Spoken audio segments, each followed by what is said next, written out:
people in this country that refuse to vaccinate their children. They refuse to vaccinate their children because the jury's still out, I think, on the vaccines. Is it, though? Jury's out on vaccines? How many friends do you have with polio? A lot of polio people in the family and iron lungs? Got a lot of people you know in the iron lungs? Did you ever get over that whooping cough you had? How's that kid with mumps of yours? Is that kid all right? You fucking moron? And they're always like, the measles isn't a big deal. Yes, it is. It was gone. There were no measles. And they're like, well, everyone knows you can knock out the measles with a high dose of vitamin A. What? No. I mean, if you add a little black pepper, I think maybe you got a shot at knocking out the measles. I don't know what's happening, people. I don't know. But it's pretty clear the world is ending. I don't want to shock anybody. Seems to be happening, though. I thought we'd get out. I thought we'd make it under the wire. I thought I would, I'm 56, but I don't know. I think we might see it. Certainly, it's been ending environmentally for a long time, and we've all kind of known it. We knew it. But I think on a deeper level, the reason we're not more upset about the world ending environmentally is I think, all of us in our hearts really know that we did everything we could. We really, right? I mean, we really did. I mean, think about it. We brought our own bags to the supermarket. Yeah, that's about it. Like we brought the bags right when they told us. We brought them, and it just wasn't enough, it turns out. Just not enough to, get us over the top with this.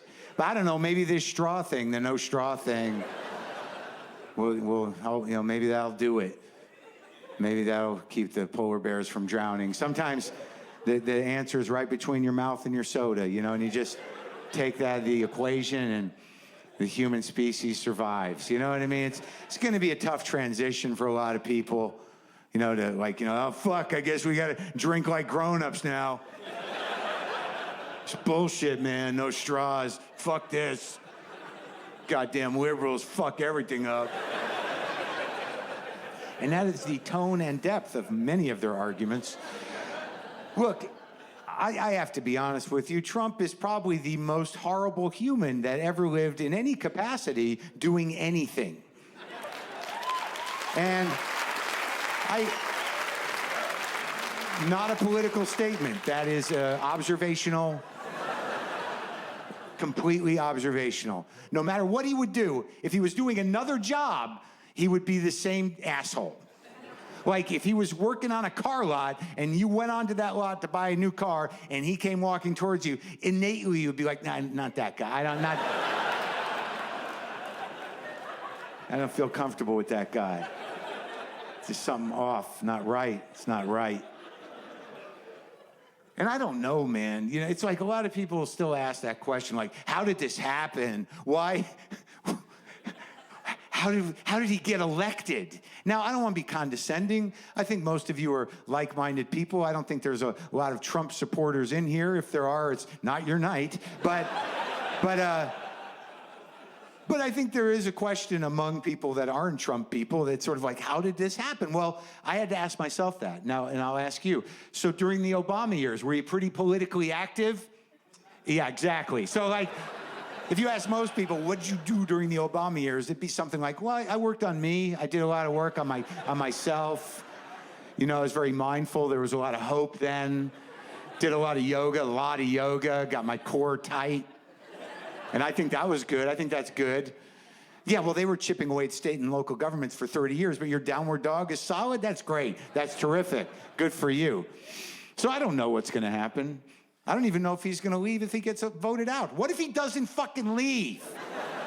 I know most of you have thought that because now it could happen because we don't know how government really works anymore. We used to think there was rules and stuff, but clearly none that weren't bendable or completely eradicatable. Is that a word? I mean, there doesn't seem to be any rules, there's all these norms, which are basically just sort of like, you're going to do the right thing, right? Yeah, no problem, don't worry. What is that? How do you enforce that? What if he doesn't fucking leave? Oh my God. But worse yet, what if he gets elected again? Oh man, I hope the voting works in our favor. But I was on stage and I asked that question. I said, what if he doesn't leave? And a woman somewhere in back goes, there'd be anarchy in the streets. And I was thinking, like, in this country? I don't think so. I think what would happen is 3 days into him not leaving, people would be like, is he still there? This is so weird. It's so weird. I know, it's fucked up and weird. Totally fucked up and weird. Is he just gonna stay there? I don't know. I don't know what's gonna happen. Well, what do we do? I don't know. Do we even go to yoga anymore? Oh, we have to go to yoga. Like, now more than ever, we have to go because that energy is important out in the world. And the instructor, Chelsea, will be sad if we don't go, and I'm worried about her.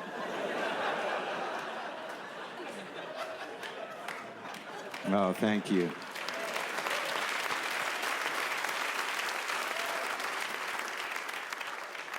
Look, I don't really know. I don't know how it all, I don't know. Obviously, none of us do. And you're just trying to, you know, get through it. I hate when people go, don't normalize this presidency. I don't think anybody is really normalizing it, but we're just trying to deal. I mean, what's the alternative? To walk around going, oh my God, what the fuck is happening? Every day I'm terrified. This is fucking crazy.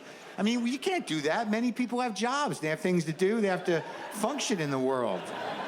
You don't want to be the crying guy at work.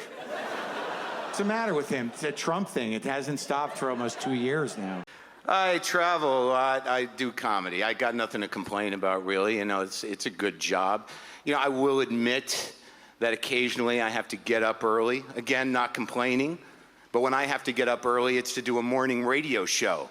I have to enter a morning zoo, a morning radio situation. That's kind of tricky. I'm sure you're familiar with morning radio. Generally, the morning radio format, there's a main guy, there's a laughing guy, and there's a baffled and shocked woman. That's the classic setup. If I was to do just a sound impression of morning radio, it would be brr, brr, brr, brr, brr, brr, brr, brr. Oh, fellas.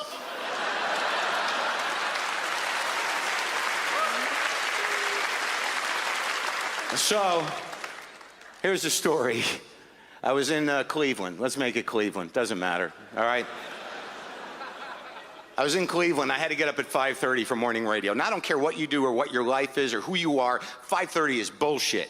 It's bullshit if you wake up for it. It's bullshit if you've been up all night for it. What is 5:30? Is it night? Is it day? It's bullshit. Of course, if you've been up all night for it, you probably have other problems. All right? If you see 5:30 happen, there's a 90% chance you're going to be saying to some other guy in the room, should we call the guy and get more? 90% chance. And then that guy will say, no, man, it's morning. And you'll say, I need a breakfast bump. Don't be an asshole. And he'll say, you have a fucking drug problem. And I'll say, fuck you, I have a drug problem? I just listened to you talk about your guitar for 4 hours. You're going to tell me I have a drug problem, asshole? In my apartment? Get out. I'm calling the guy. Sorry, flashback. I apologize. All right, so here's what happens. I get up at 5:30 to do morning radio. I wake up, I'm groggy, I'm barely awake, all right? I'm half awake. Let's go with that, half. And I realize I've forgotten my toothbrush, all right? So some part of me says, what's wrong with you, you idiot? You forgot your toothbrush? You're a professional traveler. What are you, a moron? How could you forget your toothbrush? And the other part of me is like, hey, why don't we stop yelling? I just woke up. And the other part of me is like, you shut up, you idiot. This is on you. You forgot it. And the other part of me is like, really, you got to relax. And then a voice I don't recognize goes, oh, fellas. And I'm like, oh, my God, am I there already? Am I there already? And then I realize, all right, if I call the front desk, if you call the front desk of a hotel, they will, and ask them for a toothbrush, they'll give you like half a toothbrush. It's not a real toothbrush, it's like a facsimile of a toothbrush, but it'll get you through until you get to a drugstore to get a real toothbrush. But part of you will think like, why do they even give these out? They're not even real toothbrushes. Another issue, another joke. Now, So I call up the front desk at 5:30. You know what? Let's make it a few minutes later, because I know some of you might be out there thinking, well, you woke up at 5:30, you had the conversation with yourself. That must have taken a few minutes. So if we're going to believe the credibility of this story, you might want to up the minute count on the phone call, or else it's sort of bullshit. Am I right? All right, so 5:36, I call the front desk of the hotel. No one answers the phone. That's a lonely feeling. Why is there no one answering the phone at the front desk of a hotel? There's always supposed to be someone at the front desk of a hotel. What's happening down there? That's weird. What was weirder was my first thought when no one answered the phone at the front desk was, oh, fuck, zombies. All right, this was a real fear. I was not trying to make myself laugh. It was a genuine fear in that moment. I don't know what that says about us as a people, as a culture, that I had a genuine fear of zombies, but I know it was genuine because there were thoughts that followed, and those thoughts were, how many more are left like me? Should I be stockpiling food? Do I need a weapon of some kind? And then I remember distinctly taking a deep breath and thinking, I'm not prepared to lead. I sure hope there's an alpha male out there with a rudimentary sense of tribalism that can lead me and a multi-ethnic crew of frightened people through this post-apocalyptic zombie landscape, or I'm food. I mean, I'm food. I'm food in like 5 minutes if that guy's not out there. And then right in the middle of all this thinking, a woman picks up the phone and says, hello, can I help you? I'm sorry to keep you waiting. And I said, what's going on down there? And she said, sir, and I said, why didn't you answer the phone? Are we in trouble? And she said, no, sir, can I help you with something? I had other calls. I said, I need a fucking toothbrush. And she said, there's no reason for that language, sir. I'll send one up. And I said, no zombies. Now, I realized in that moment that I had said that out loud to a human being. So I had to regroup somehow. And I went with, sorry, I got to do radio. Like that should explain it to a person that doesn't know my life. So I hung up the phone knowing full well that that woman must have turned to whoever was nearest to her and said, there's a man on crystal meth upstairs. But that doesn't really add up because he asked for a toothbrush. Thank you. Good night.